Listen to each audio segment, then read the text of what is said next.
अस्सलाम वालेकुम। नाज़रीन, पाकिस्तान के अंदर डिस्पेंसर को महदूद दायरा कार के अंदर क्लिनिक और डिस्पेंसरी खोलने की इजाज़त दे दी गई है।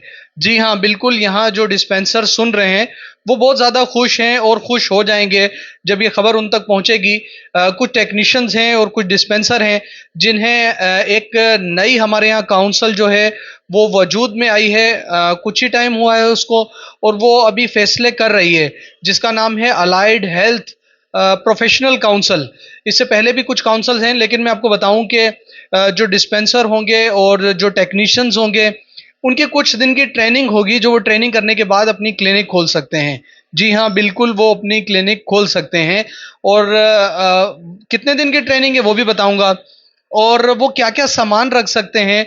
जिस तरीके से जो डॉक्टर होते हैं, वो बीपी apparatus होता है, स्टेथोस्कोप होता है, पल्स ऑक्सीमीटर, थर्मोमीटर, ये आम कॉमन चीज़ें हैं जो कि एक डॉक्टर इस्तेमाल करते हैं।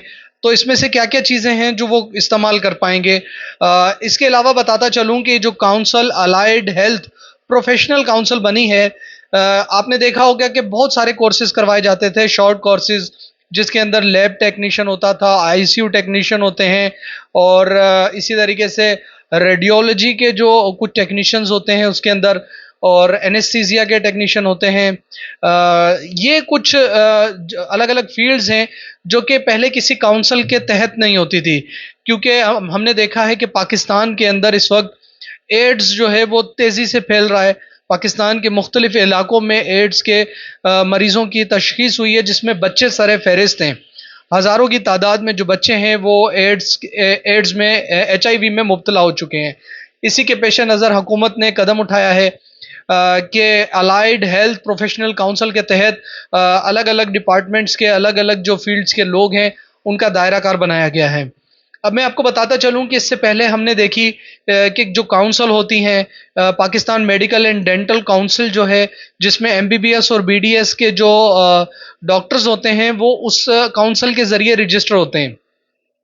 इससे पहले इसके बाद जो है पाकिस्तान फार्मेसी काउंसिल है। ये भी एक बहुत बड़ी काउंसिल है, जिसमें फार्मेसी के जो फार्मासिस्ट होते हैं, डॉक्टर फार्मेसी या फार्म डी कहा जाए, उसके जो डॉक्टर्स हैं वो इनमें रजिस्टर होते हैं फार्मेसी काउंसिल के ज़ेर निगरानी।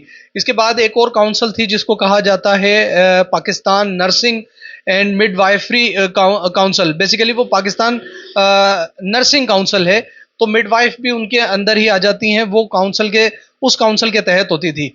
अब जो अलाइड हेल्थ प्रोफेशनल काउंसिल बनी है, ये उन लोगों के लिए बनी है जो टेक्नीशियंस हो गए, डिस्पेंसर्स हो गए, और एसोसिएट टेक्नीशियंस हैं, और टेक्नोलॉजिस्ट हैं। उनके लिए ये काउंसिल बनी है, जिसने अब इनका दायरा कार थोड़ा-सा बढ़ाया है। इससे पहले हम हमेशा क्वेकरी के बहुत ज़्यादा अताई डॉक्टर्स के बारे में बहुत ज़्यादा सुनते थे कि कौन अताई है, कौन नहीं है, किसकी क्या फ़ील्ड है। ये एक बहुत बड़ी जंग भी चल रही है पूरी दुनिया के अंदर। एमबीबीएस, बीडीएस और डीपीटी कहा जाए, जो फिजियोथेरेपिस्ट होते हैं, और डॉक्टर ऑफ फार्मेसी, ये कुछ इनके आपस में भी पढ़े लिखे तबकात हैं, इनके आपस में भी तनाज़ात रहते हैं कि किसको क्या करना चाहिए और क्या नहीं करना चाहिए। क्योंकि हमारे यहाँ देखा जाता है कि एक फ़ील्ड दूसरी फ़ील्ड को बुरा कहती है। अमूमन कहा जाता है, मैं तो बहुत ज़्यादा रिस्पेक्ट करता हूँ डीपीटी वालों की, डॉक्टर ऑफ फिजियोथेरेपिस्ट की, उन्हें कहा जाता है कि ये मालशई हैं। तो ये कहना बिल्कुल ठीक नहीं है। एक बैचलर डिग्री है, उसके लिए रिस्पेक्टेबल वर्ड्स इस्तेमाल होने चाहिए, क्योंकि मैंने देखा अभी सोशल मीडिया पर बहुत सारे डॉक्टर्स हैं जो इन्हें कह रहे हैं कि मालशई हैं। इसी तरीके से फार्मेसी एक बहुत बड़ा डिपार्टमेंट है, जिसमें जो फार्मासिस्ट होते हैं, बेसिकली उन्हीं का काम होता है ड्रग से, क्योंकि दुनिया भर के अंदर अगर आप सर्च भी करेंगे कि कौन एक्सपर्ट है, who is expert in medication, तो आपको वो लिखा हुआ आ जाएगा कि फार्मासिस्ट जो होते हैं, जो डॉक्टर फार्मेसी जिन्होंने की होती है, फार्म डी कहा जाए, तो ये लोग जो हैं एक्सपर्ट होते हैं मेडिसिन में, डोज़ बनाने में, सिलेक्शन ऑफ डोज़ में, डोज़ इंटरेक्शन में, जहाँ रीनल फेल्योर्स होते हैं या हेपेटिक फेल्योर में कोई पेशेंट जा रहा होता है। तो इसी तरीके से हमारे जो बड़े अस्पताल हैं पाकिस्तान के अंदर, जिस तरीके से आगा खान है, शौकत खानम है, और लियाकत नेशनल है, या और बहुत बड़े हॉस्पिटल्स हैं, उसके अंदर डॉक्टर्स के साथ डॉक्टर ऑफ फार्मेसी वाले फार्मासिस्ट भी मौजूद होते हैं, जो कि पेशेंट को एक अच्छे तरीके से मेडिसिन फराहम करते हैं। ये दूसरी तरफ, अब मैंने बहुत लंबी डिटेल बता दी आपको इन सारी काउंसिल की और फील्ड की। अब आते हैं कि ये जो फील्ड बनाई गई, ये जो अब इजाज़त दी गई है, महदूद इजाज़त दी गई है, जिसमें डिस्पेंसर्स हैं, टेक्नीशियन हैं, टेक्नोलॉजिस्ट हैं, एसोसिएट टेक्नोलॉजिस्ट हैं। और अब इन्हें क्या करना होगा कि अलाइड फार्मेसी प्रोफेशनल काउंसिल के ज़रिए अपने आप को रजिस्टर करवाना होगा। इस काउंसिल के ज़रिए जब ये रजिस्टर हो जाएँगे, तो जो डिस्पेंसर, जो टेक्नीशियन, जो टेक्नोलॉजिस्ट, एसोसिएट टेक्नोलॉजिस्ट जो भी प्रैक्टिस करना चाहते हैं, क्लिनिक करना चाहते हैं, उनके दिन रखे हैं। जो इनिशियल बात की जाए, तो उसमें जो डिस्पेंसर है, उसको 10 दिन की ट्रेनिंग करनी होगी। जी हाँ, उसे सिर्फ 10 दिन की ट्रेनिंग करनी होगी। 10 दिन के बाद वो अपनी क्लिनिक खोल सकता है। महदूद उसके जो होंगे दायरा कार होगा। वो क्या करेगा, तिब्बी इमदाद करेगा और कुछ मेडिसिन फराहम करेगा जो डॉक्टर एडवाइस करते हैं। इसके बाद अगर हम टेक्नीशियन पे आ जाएं या एसोसिएट टेक्नीशियन पे, तो सॉरी एसोसिएट टेक्नोलॉजिस्ट, ये जो ट्रेनिंग करेंगे, इनकी ट्रेनिंग है 15 दिन की।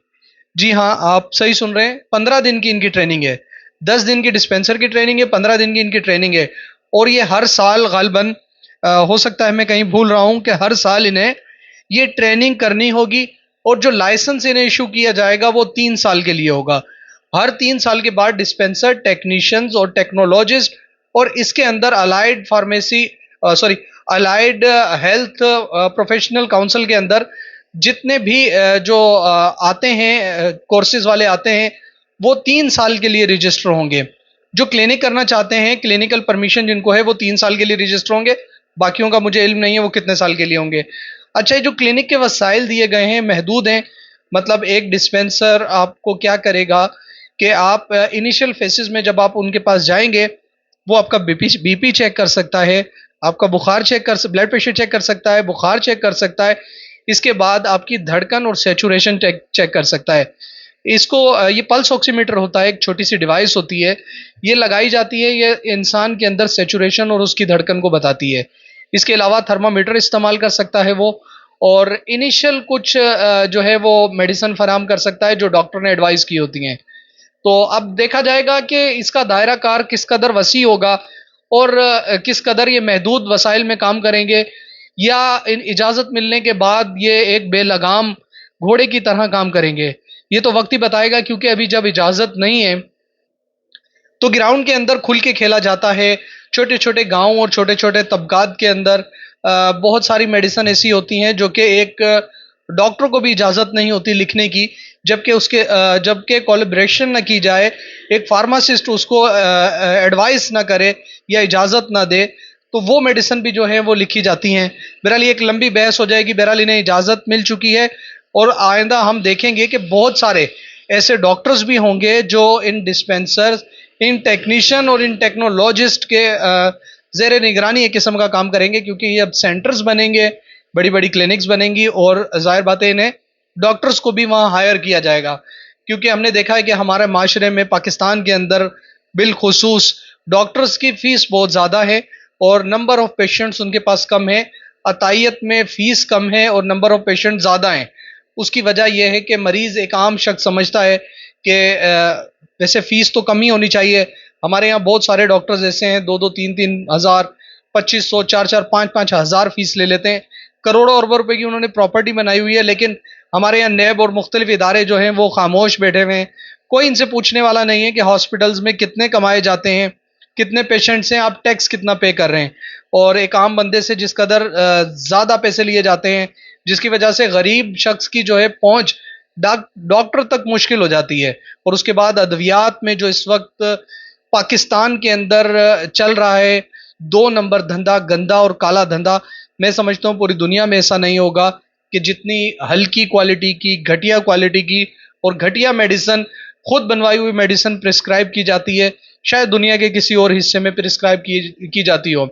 तो अब देखना होगा, जहाँ डॉक्टर्स का ये अपना हाल है, अच्छे डॉक्टर्स भी हैं, बुरे भी हैं, वहाँ जो है डिस्पेंसर जब उनको इजाज़त मिलेगी, तो वो अपना आइंदा का लाएअमल कैसा रखेंगे, जो भी होगा आपके सामने लेके आएंगे। ये इब्तदाई चीज़ें थी जो कि मैंने लगातार पिछले 2-3 दिन से बहस चल रही है, टीवी प्रोग्राम्स के अंदर इसकी बहस को देखा, तो सोचा कुछ चीज़ें मैं अपने चाहने वालों के, अपनी आवाम के, अपने दोस्तों के सामने लेके आऊँ कि परमिशन दी गई है, कितनी हद तक दी गई है, लिमिटेड है, महदूद है।